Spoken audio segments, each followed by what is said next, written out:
Hello friends, welcome to my channel. Friends, AP triple ఐటీకి సంబంధించి మనకి కౌన్సిలింగ్ అయితే రేపటి నుండి జరుగుతుంది. దాని గురించి ఈ వీడియోలో తెలుసుకుందాం. వీడియోని అయితే ఎక్కడ స్కిప్ చేయకుండా వినండి. ఫ్రెండ్స్, మనకి ఇంతకు ముందే స్పెషల్ కేటగిరీ కౌన్సిలింగ్ అయితే కంప్లీట్ అయిపోయింది కదా. సో మరి మళ్ళీ అప్లై చేసుకోవడానికి ఆప్షన్ ఇచ్చారు కదా.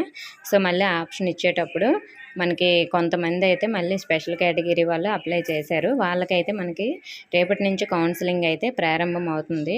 సో మరి ఇప్పుడు దాని గురించి న్యూస్ ఏమొచ్చిందో చూద్దాం. ఫ్రెండ్స్, మనకి 4 ట్రిపుల్ ఐటీల్లో ప్రత్యేక కేటగిరీ విద్యార్థులు ఈ నెల 16న న్యూజివీడ్ క్యాంపస్లో ధృవీకరణ పత్రాల పరిశీలన ఉన్నందున తుది అవకాశం కల్పించినట్లు ఆర్జీకేటీ ప్రవేశాల కన్వీనర్ గారు అయితే చెప్పడం జరిగింది.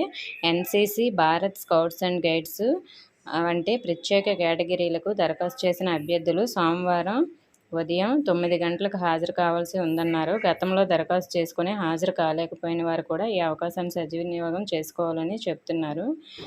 మీకు ఆల్రెడీ స్పెషల్ కేటగిరీ అప్లై చేసిన వాళ్ళకి మెసేజ్ వచ్చే ఉంటుంది రేపు కౌన్సిలింగ్కి అటెండ్ అవ్వమని. సో మరి అందరూ కూడా అటెండ్ అవ్వండి. ఇంతకుముందు అప్లై చేసిన వాళ్ళు ఎవరైనా మిస్ అయితే కౌన్సిలింగ్కి వెళ్లకుండా వాళ్ళు కూడా వెళ్ళొచ్చు. జనరల్ కేటగిరీ వాళ్ళకి కాదండి, ఇది ఓన్లీ స్పెషల్ కేటగిరీ వాళ్ళకి మాత్రమే. మరి జనరల్ కేటగిరీ వాళ్ళకి రిజల్ట్స్ ఈ నెల 20న రిలీజ్ చేస్తారు కదా. సో తర్వాత 25 నుంచి అలా మన కౌన్సిలింగ్ అయితే కండక్ట్ చేస్తారు. దాని గురించి నేను నెక్స్ట్ వీడియోలో మీకు క్లియర్గా అయితే ఎక్స్ప్లెయిన్ చేస్తాను. సో మరి మీరు రిజల్ట్స్ ఎలా చూసుకోవాలో ఆల్రెడీ చెప్పాను కదా. మరి స్పెషల్ కేటగిరీ రిజల్ట్స్ కూడా లేట్ అవ్వచ్చు అండి. అన్నీ లేట్ అవ్వవు, ఎన్సీసీ స్పోర్ట్స్ లేట్ అవ్వచ్చు. సో ఇంకా ఏమైనా డౌట్స్ ఉంటే కామెంట్ చేయండి. ఇన్ఫర్మేషన్ వస్తే వీడియోని లైక్ చేసి మీ ఫ్రెండ్స్కి కూడా షేర్ చేయండి. కొత్తగా మన ఛానల్ చూస్తున్న వారు సబ్స్క్రైబ్ చేసుకోండి. Thank you for watching.